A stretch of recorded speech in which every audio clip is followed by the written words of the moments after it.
دھکیل کر black list میں لے جانا. وہ کیوں پاکستان کو بلیک لسٹ میں دھکیلنا چاہتے ہیں؟ آپ کو اس کا بخوبی علم ہے کہ اس کے جو پاکستان پر معاشی جو ہماری مشکلات ہیں اس پہ بے پناہ اضافہ ہو سکتا ہے خدا نہ خواستہ اگر ہم بلیک لسٹ میں چلے جاتے ہیں. ہمارے پہ سینکشنز لگ سکتی ہیں، ہمارے پہ ٹریڈ امبارگوز آ سکتے ہیں، ہمارے پہ ٹریول ریسٹرکشنز ہو سکتی ہیں، ہماری جو انٹرنیشنل فائنینشیل ٹرانزیکشن وہ متاثر ہو سکتی ہیں. تو اس کے بڑے بھیانک اثرات ہیں ملک کے لیے. اس چیز کو سامنے رکھتے ہوئے ہم نے، ویسے تو قوانین 11 ہیں، وہ قوانین جو ٹائم بارڈ ہیں ہم نے کہا کہ ان پر ہمیں فی الفور ایکشن لینا چاہیے تاکہ جو ایشیا پیسیفک گروپ ہے ان کو بھیج دی جائے ہماری کارروائی، ہماری اصلاحات، اور وہ اپنی رپورٹ مرتب کر کے جو پلینری کا سیشن ہونا ہے اکتوبر میں وہاں پیش کر سکے اور اس پر وہ فیصلہ کر سکے. یہ ہے بیک گراؤنڈ جس کے تحت یہ قانون سازی کی جا رہی تھی اور درکار ہے. اب اس میں ہم نے اپوزیشن سے درخواست کی کہ تعاون فرمائیں اور انہوں نے آمادگی کا اظہار کیا، لیکن ان کی آمادگی جو تھی وہ مشروط تھی اور شرط جو انہوں نے عائد کی وہ یہ تھی کہ اگر فیٹف پہ آپ ہم سے قانون سازی کروانا چاہتے ہیں تو نیب لا پر آپ ہماری ترامیم قبول کریں. ہمارا ان سے یہ تقاضا تھا کہ ہم گفتگو کے لیے تیار ہیں، لیکن ایک چیز ہے جس کی قومی نوعیت ہے، نیشنل انٹرسٹ کی چیز ہے، اور دوسری چیز جو ہے اس میں پرسنل ریلیف یا پرسنل جو انٹرسٹ ہے وہ ہمیں اس کی جو ہمیں عجلت اور تقاضا اور مجبوری دکھائی دے رہی ہے. Do not equate one with the other. اس پہ بات کرنے کو تیار ہیں لیکن ان کو ڈی لنک کیجیے، کیونکہ 10 سال آپ حکومت میں رہے ہیں اور 10 سالوں میں اگر آپ یہ قانون سازی پی پی پی اور نون مل کے نہیں کر سکے تو پھر 10 گھنٹوں میں آپ ہم سے توقع کر رہے ہیں. باہر نو ہم پھر بھی تیار ہیں، آئیے مل بیٹھ کے گفتگو کرتے ہیں. اور ہم نے جیسے کہ آج خواجہ صاحب نے فرمایا ہم نے کئی نشستیں کی کہ کسی نتیجے پہ پہنچے. ہم نے ان کو ایک مسودہ پیش کیا، انہیں پسند نہیں آیا. ہم نے کہا آپ اپنا پیش کریں. جو انہوں نے ہمیں پیش کیا اور ہم نے اس کا مطالعہ کیا اس میں تقریباً 34 وہ ترامیم کا تقاضا کر رہی تھی اور ہم نے کلوز بائی کلوز ایک ایک ترمیم پر گفتگو کی. گفتگو کے بعد ہم نے ان کا احاطہ کیا تو اس کا نتیجہ یہ نکلا. میں نے کہا ایسے کیجئے، آپ اپنی گفتگو کر لی ہے، شہزاد پر بیٹھے ہیں یہاں، میں نے کہا ہاتھ کھڑے کریں، فاتحہ پڑھ لیں. فاتحہ اس لیے پڑھ لیں کہ اس کے بعد تو نہ یہ قانون ہے نہ احتساب کا عمل رہتا ہے اور یہ سارا عمل جو ہے اور یہ ساری ایکسرسائز بیکار ہو جائے گی. ہم بالکل کسی وچ ہنٹنگ کے قائل نہیں ہیں. ہم بالکل سمجھتے ہیں کہ اکراس دا بورڈ اکاؤنٹیبلٹی ہونی چاہیے. یہ جو تاثر دینے کی کوشش کر رہے ہیں کہ ہم کسی ہم سے جو منسوب لوگ ہیں ان کو رعایت دینا چاہ رہے ہیں، ہرگز نہیں. کوئی کسی کو رعایت دینا مقصد نہیں ہے. جو کرے گا تو بھرے گا. آج بھائی صاحب نے کہا کہ جی آپ کیسی شک ہونی چاہیے کہ آپ نیب سے آزاد ہے. میں نے کہا ہم نے گاجریں کھائی جو نہیں ہیں. الحمدللہ گاجر کھائی ہوتی تو پیٹ میں درد ہوتا، اس لیے آزاد ہے. اور یہ نہیں کہ ہم حکومت میں تھے. مشرف دور میں اپوزیشن میں تھا، پچھلے دور میں ہم اپوزیشن میں تھے، حکومت میں نہیں تھے. طویل عرصہ اپوزیشن میں رہے ہیں. الحمدللہ دامن ہاتھ نیت صاف ہے تو جواب دہ کل بھی تھے، آج بھی ہیں اور صاف ہیں۔ تو پہلی بات تو یہ ہے، میں آج وہ گری بات تو نہیں کروں گا جو مجھے زیب نہیں دیتی، جو آج آپ نے سنی، لیکن انہوں نے کہا کہ یہ جو میں رنگ سازی میں نے کی کل اپنی تقریر میں، تو میں مؤدبانہ اور پارلیمانی انداز میں گفتگو کرتے ہوئے خواجہ صاحب کو کہوں گا، میں نے رنگ سازی نہیں کی، اور آپ فیٹ ایف کی آڑ میں نیب کو، ترامیم کو پاس کروانے کی جو جسارت کر رہے ہیں، آپ، میں رنگ سازی نہیں کر رہا، آپ رنگ میں بھنگ ڈال رہے ہیں۔ پھر آپ نے فرمایا میں نے قوالی کی، نہ نہ نہ نہ نہ نہ، قوالی بالکل نہیں کی، پکا راگ سنایا۔ اور پکا راگ کیا ہے؟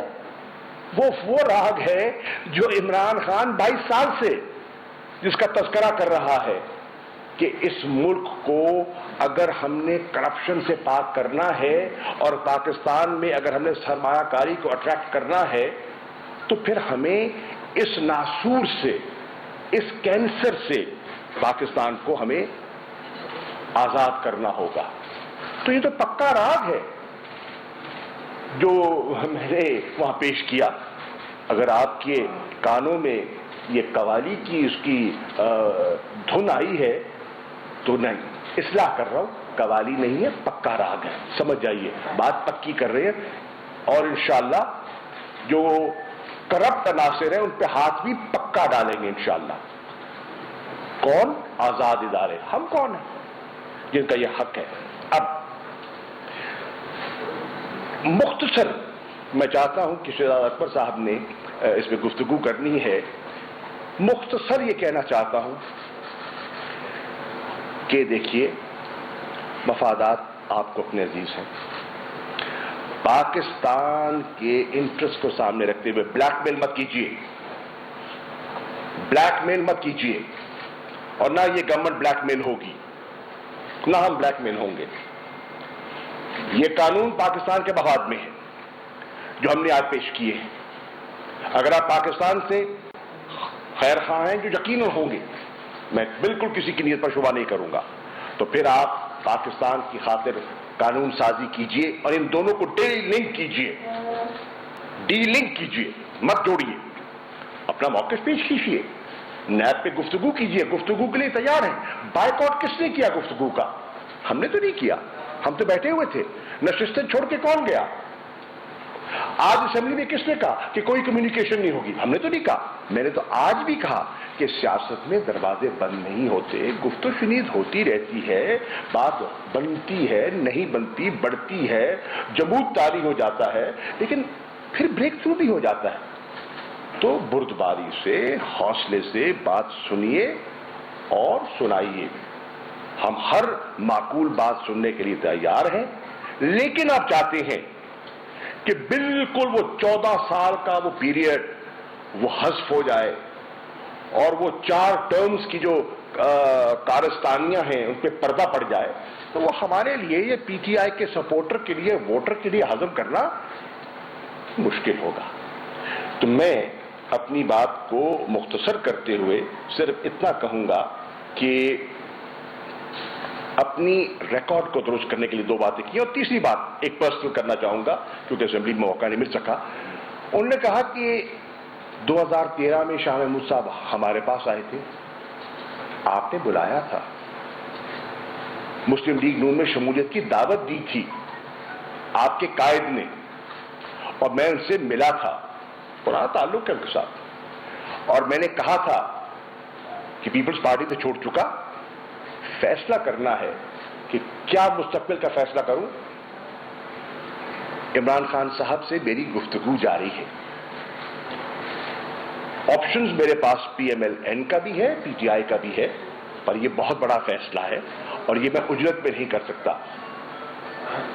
اپنی لیڈرشپ سے پوچھیے، مجھے تو فورن منسٹرشپ آپ نے آفر کی تھی، ریکارڈ پر کہہ رہا ہوں، ریکارڈ پر کہہ رہا ہوں، مسلم لیگ نون نے مجھے وزارت خارجہ آفر کی تھی، میں نے اس آفر کو قبول نہیں کیا، میں تحریک انصاف میں شامل ہوا، اور بہت سے اس وقت کے سیاسی پنڈتوں نے کہا بہت غلط فیصلہ کیا ہے، اس پارٹی میں شامل ہو گئے جس کا مستقبل ہی نہیں ہے، اور اتنا بڑا ایک بالکل بنی بنائی کھیل چھوڑ رہے ہو۔ تو میں نے کہا کچھ فیصلے اللہ پہ چھوڑے جاتے ہیں۔ میں نے عمران خان کو جوائن کیا ٹو بریک دا مولڈ، اور الحمدللہ 2018 میں ہم نے وہ مولڈ توڑا اور قوم نے ہمارا ساتھ دیا اور تحریک انصاف مارز وجود میں آئی، اللہ نے موقع دیا۔ ہم اپنے بنیادی کور ایشوز پر کمپرومائز نہیں کریں گے، لیکن ہر معقول بات پر ہمارے دروازے کھلے ہیں۔ شہزاد بھائی جی شکریہ۔ السلام علیکم۔ اس وقت جو سب سے اہم ایشو ہے فیٹف کا، میں اس پہ تھوڑی سی روشنی ڈالنا چاہوں گا، پھر میں آپ سے جو بل ہے اپوزیشن کا اس کی کچھ تفصیلات آپ کے سامنے پیش کروں گا کہ اصل میں ان ترامیم کا جو 34 ترامیم ہے ان کا مقصد کون ہے، کیا ہے، اور اس کے بینیفیشریز کون ہیں۔ لیکن سب سے پہلے یہ دیکھنا پڑے گا کہ آج پاکستان فیٹف کی لسٹنگ کو لے کے جس پوزیشن میں کھڑا ہے اس کے پیچھے اسباب کیا تھے۔ پاکستان گرے لسٹ میں فائنلی 2018 میں داخل ہوا، اس وقت ہماری حکومت نہیں تھی۔ گرے لسٹ میں جانے کے لیے یہ نہیں ہوتا کہ اچانک کوئی ایک ایونٹ ہو اور آپ گرے لسٹ میں چلے جائیں، it is actually chain of events, ایک پورا سلسلہ چلتا ہے میل ایڈمنسٹریشن کا، ناکامیوں کا، کوتاہیوں کا، اور ان چیزوں کو نہ کرنے کا جو ایک فعال ریاست کو ادا کرنی چاہیے، حکومتوں کو ادا کرنی چاہیے۔ 2018 سے پہلے آپ دیکھیے کس وجہ سے پاکستان گرے لسٹ میں گیا۔ جب اس ملک کے حکمران اس کام میں خود ملوث ہوں جس کام کے روکنے کا تقاضا آپ سے پوری عالمی برادری کر رہی ہو، اور وہ کام کیا ہے؟ آج بھی وہی وجہ تنازع بنا ہوا ہے۔ وہ کام ہے آپ نے money laundering, corruption, terrorism financing, ان چیزوں کے اوپر چیکس لگانے ہیں، ان کو پراپرلی انویسٹیگیٹ کرنا ہے، ان کو پروسیکیوٹ کرنا ہے، اور اپنے قوانین کو اس طرح سے فعال بنانا ہے کہ ان کا استعدال نہ ہو سکے۔ اگر آپ 2018 سے پہلے کے کچھ کارنامے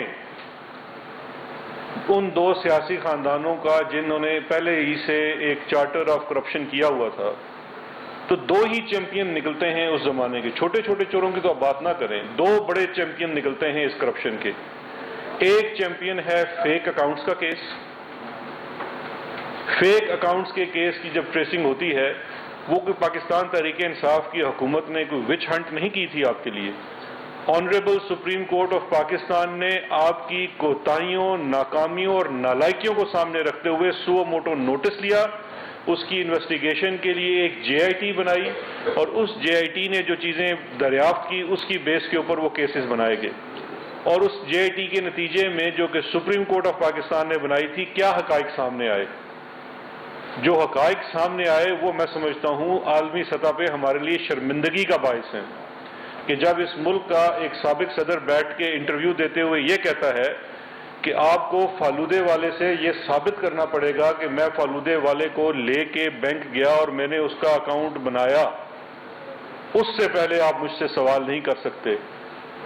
آپ لوگوں نے کبھی غور کیا اس کانفیڈنس کی وجہ کیا تھی؟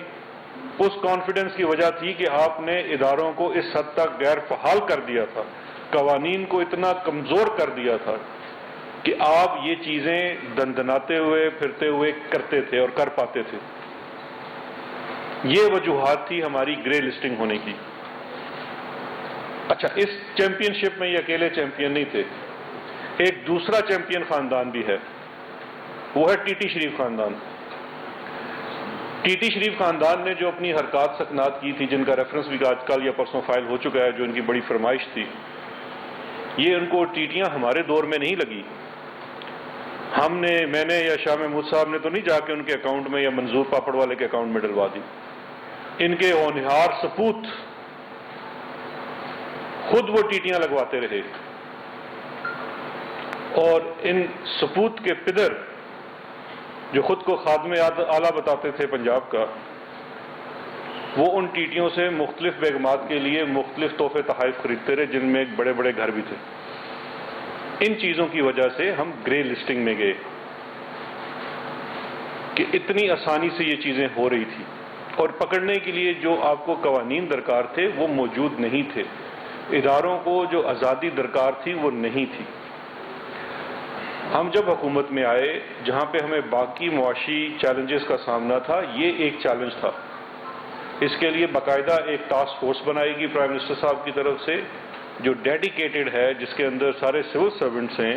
اس کے اوپر ایک سینئر جو وزیر ہیں، جس چیز کو سمجھتے ہیں، حماد اظہر صاحب کو لگایا گیا کہ وہ سسٹم کو بہتر کریں اور انٹر ڈپارٹمنٹ اس کے اندر کوآرڈینیشن ہو۔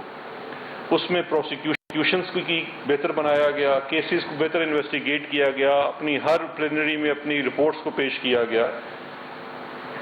وہ چیزیں ان میں بہتری آئی اور اس کی تعریف ایشیا پیسیفک گروپ اور فیٹف کی جتنی بھی باڈیز ہیں انہوں نے کی۔ اس میں ایک ریکوائرمنٹ جو بھی باقی تھی وہ ہے لیجسلیٹو ریفارمز کی، کہ آپ کی لیجسلیشن کے اندر کچھ چیزیں ایسی ہیں جو آپ نے کرنی ہیں۔ اس کے اندر یہ مت بھولیے کہ ایک انٹرنیشنل اینگل بھی ہے، جہاں پہ آپ کا دشمن ملک ہر کوئی ایسا موقع ہاتھ سے جانے نہیں دیتا کہ آپ کو وہ گرے لسٹ سے بلیک لسٹ کی طرف دھکیل نہ دے۔ اور آج اس امپورٹنٹ جنکچر کے اوپر، یہ بات میں آج پارلیمان میں بھی کرنا چاہ رہا تھا، ہمیں موقع نہیں دیا گیا پارلیمانی روایات کے برعکس۔ جب اس امپورٹنٹ جنکچر کے اوپر ہمیں ایک نیشنل یونٹی دکھانی چاہیے، ہم کوئی پرسنل قانون نہیں لے، کوئی پرسنل بینیفٹ کا قانون نہیں ہے جس سے ہم کوئی بینیفٹ لینا چاہ رہے ہیں۔ نظام کے اندر درستگی کے لیے جو چیزیں ہائی لائٹ کی گئی ہیں انٹرنیشنل فورم سے اور سپریم کورٹ آف پاکستان سے، ان کی درستی کے لیے اس وقت ہم کیا کر رہے ہیں؟ اس وقت ہم کلبھوشن سنگھ کے ایڈوکیٹ بنے ہوئے ہیں۔ آج بھی بجائے اس کے کہ ہم فیٹف پہ بات کریں، ہمارے ایک سابق وزیر اعظم صاحب نے اپنی پوری تقریر کے اوپر کلبھوشن کے اوپر پورا ایک بھاشن دیا، اور ان کا بھاشن سن کے میں سمجھ رہا تھا یہ ویڈیو کلپ تو دینی چاہیے ہمیں آئی سی جے میں، ہمیں تو ضرورت ہی نہیں ہے ان سے زیادہ، تو ان کے رائٹس کو کون پروٹیکٹ کر سکتا ہے؟ پارلیمان کے اندر ان کی آواز اٹھانے والے موجود ہیں۔ میں اس چیز میں نہیں جانا چاہتا کہ اگر ہم بلیک لسٹ میں چلے گئے تو اس ملک کے ساتھ کیا ہو سکتا ہے، یہ اتنا امپورٹنٹ ہے۔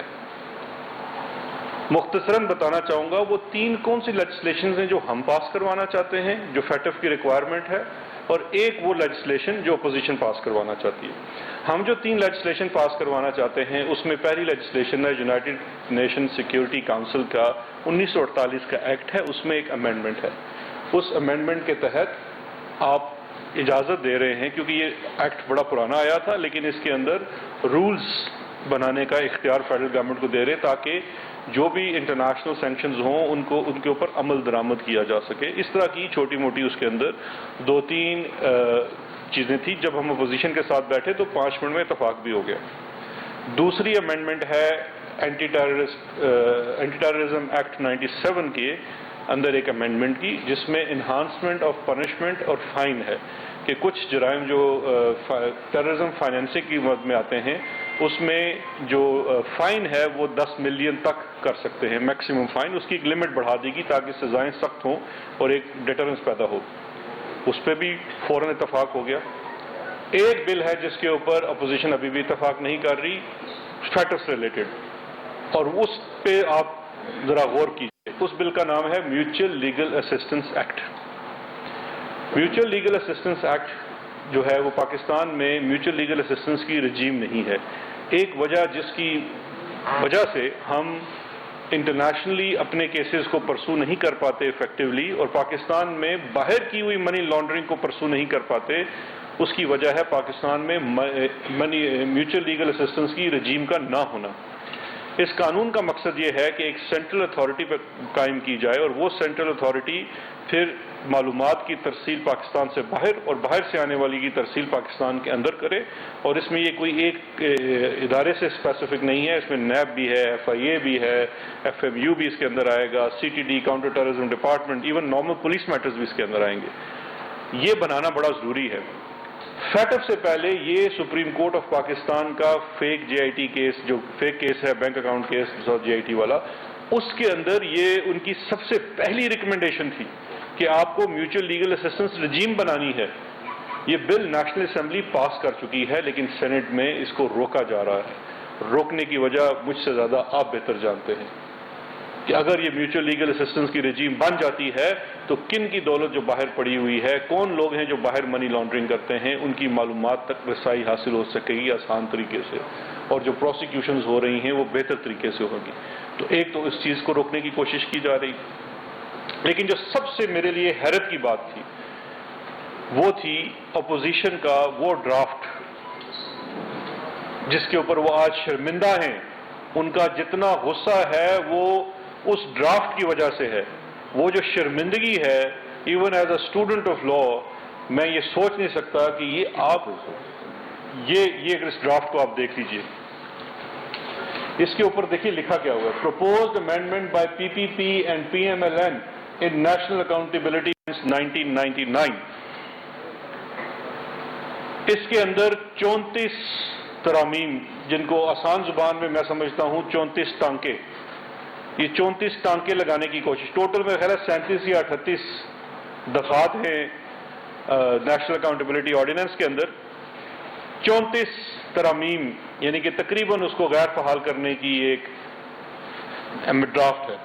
اب اس ڈرافٹ سے منہ چھپاتے پھر رہے ہیں۔ آپ لوگوں کا فرض ہے کہ آپ ان سے اس کی ایک ایک کلوز کے اوپر پوچھئے کہ یہ کس قانون میں، کس معیار پہ، جورسپروڈنس کے، نیچرل جسٹس کے یا انٹرنیشنل سٹینڈرڈز کے، کس معیار کے اوپر آپ کی کون سی ریکمنڈیشن اترتی ہے؟